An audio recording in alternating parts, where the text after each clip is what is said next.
ಇನ್ನೂ ಯಾರೆಲ್ಲ ನನ್ನ ಚಾನಲ್ನ ಸಬ್ಸ್ಕ್ರೈಬ್ ಮಾಡಿಲ್ವೋ ಬೇಗ ಸಬ್ಸ್ಕ್ರೈಬ್ ಮಾಡಿ. ಕತೆ ಇಷ್ಟ ಆದಲ್ಲಿ ಶೇರ್ ಮಾಡಿ, ಲೈಕ್ ಮಾಡಿ ಮತ್ತು ಕಮೆಂಟ್ ಮಾಡಿ. ನನ್ನ ಕತೆ ನಿಮ್ಮ ಭಾವ ಚಾನಲ್ಗೆ ಸ್ವಾಗತ.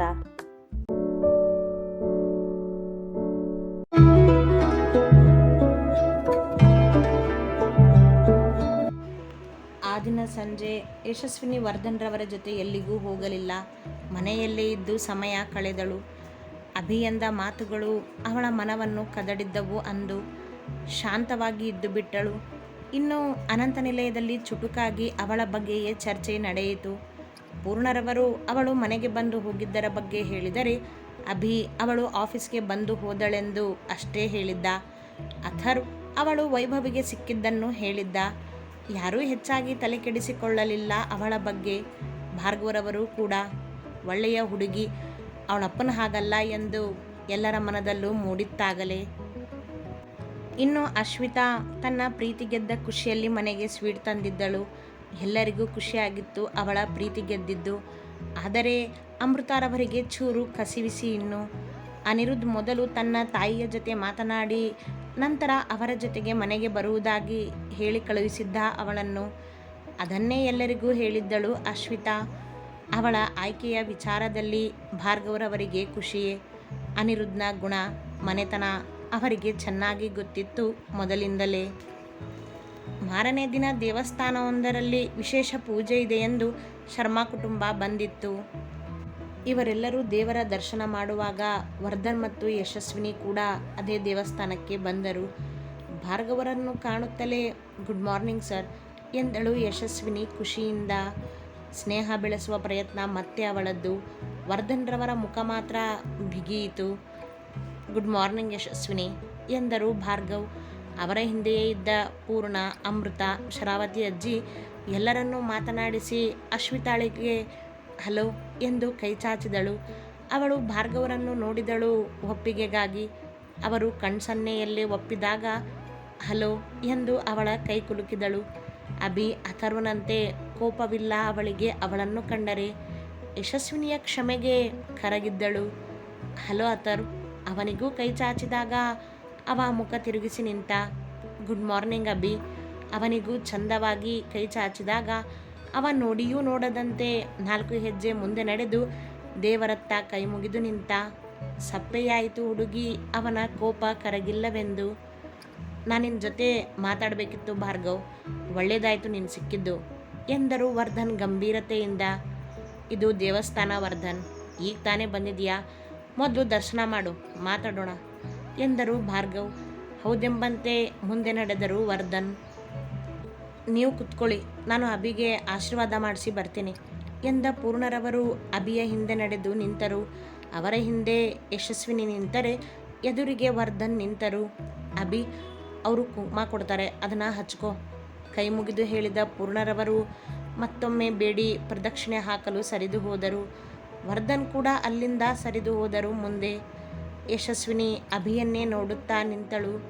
ಸಿಡುಕುವವನ ಮೊಗದಲ್ಲಿ ಶಾಂತತೆ ಇತ್ತು. ಕಣ್ಮುಚ್ಚಿ ಕೈ ಮುಗಿದವನ ಬಳಿ ಪ್ರಾರ್ಥನೆ ಇತ್ತು ನಯನಾಳ ಬಗ್ಗೆ. ಅವನನ್ನೇ ನೋಡುತ್ತಾ ನಿಂತವಳ ಮನದಲ್ಲಿ ಪ್ರೀತಿ ಮೂಡಿತ್ತು.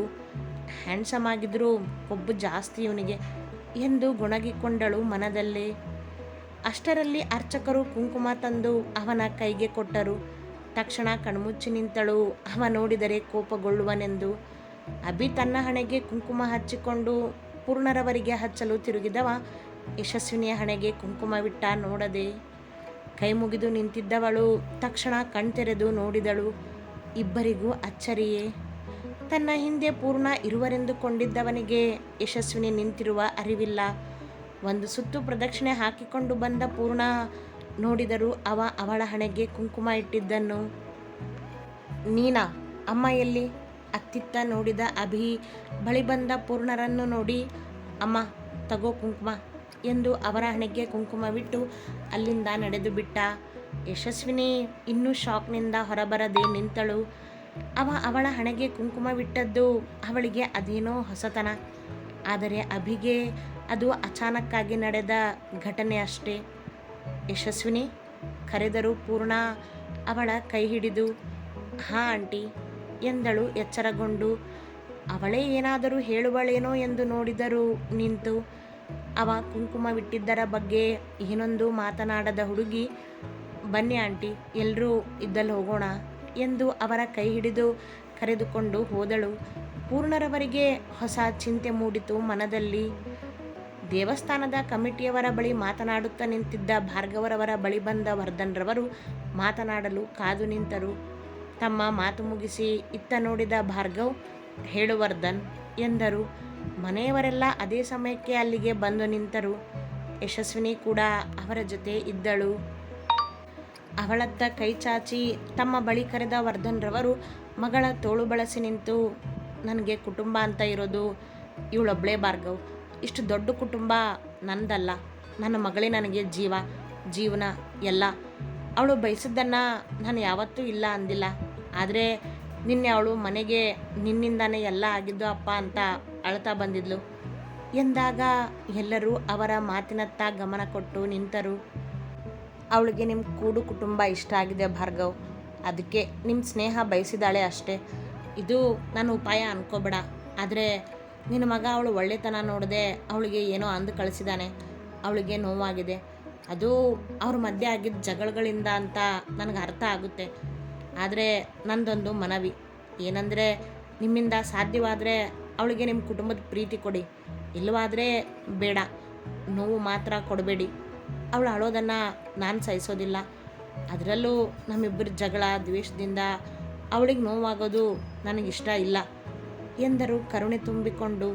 ಯಶಸ್ವಿನಿ ವರ್ಧನ್ರನ್ನೊಮ್ಮೆ ನೋಡಿದಳು. ತನಗಾಗಿ ಬೇಡುತ್ತಿರುವರಲ್ಲ ಅವರು, ತಂದೆಯ ಪ್ರೀತಿಯದು. ಅವಳಿಗೆ ನಮ್ಮಿಂದ ನೋವಾಗೋದಿಲ್ಲ ವರ್ಧನ್. ಶರ್ಮಾ ಕುಟುಂಬಕ್ಕೆ ಶತ್ರುಗಳೇ ಬಂದರೂ ನಾವು ಗೌರವದಿಂದಾನೇ ಕಾಣೋದು ಎಂದಾಗ ಮಾತು ತಡೆದ ವರ್ಧನ್, ಅದು ನೀನು ಅಂತ ಗೊತ್ತು, ಆದರೆ ನಿನ್ನ ಮಕ್ಕಳು ಹಾಗಲ್ವಲ್ಲ. ಅಭಿ ಮತ್ತು ಅಥರ್ವನತ್ತ ನೋಡಿ ಎಂದರು. ಇಬ್ಬರು ಮುಖ ಗಂಟಿಕ್ಕಿದರು. ಅವರು ನನ್ನ ಹಾಗೇನೆ ಇರೋದು ವರ್ಧನ್, ಆದರೆ ಯಶಸ್ವಿನಿ ಹಿಂದೆ ನಡ್ಕೊಂಡಿರೋ ರೀತಿ ಅವರನ್ನು ಆ ಥರ ಮಾಡಿದೆ.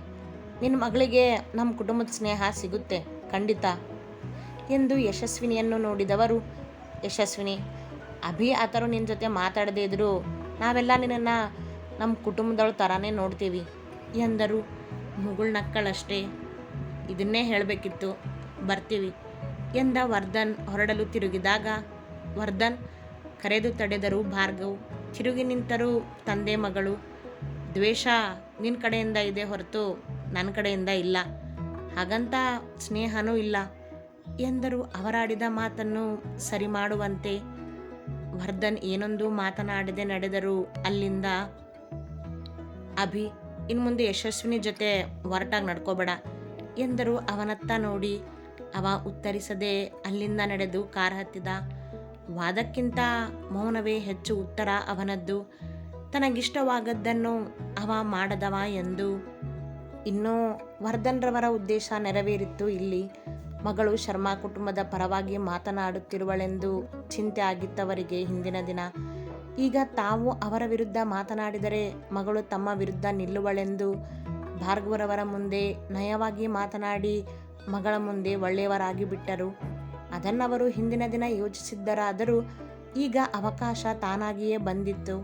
ಅದನ್ನು ಉಪಯೋಗಿಸಿಕೊಂಡು ಮಗಳ ಕಣ್ಣಲ್ಲಿ ಎತ್ತರಕ್ಕೆ ಬೆಳೆದರೂ ಮನದಲ್ಲಿ ಮಾತ್ರ ಭಾರ್ಗವರವರ ಮೇಲಿನ ಕೋಪ ದ್ವೇಷ ಕಡಿಮೆ ಆಗಲಿಲ್ಲ ಅವರಲ್ಲಿ. ಅತಿ ಹೆಚ್ಚಿನ ಕಥೆಗಳಿಗಾಗಿ ಹಿಂಬಾಲಿಸಿ ಪ್ರತಿಲಿಪಿ ಆ್ಯಪ್ನಲ್ಲಿ ಪ್ರತಿಮಾ SH ಅವರನ್ನು.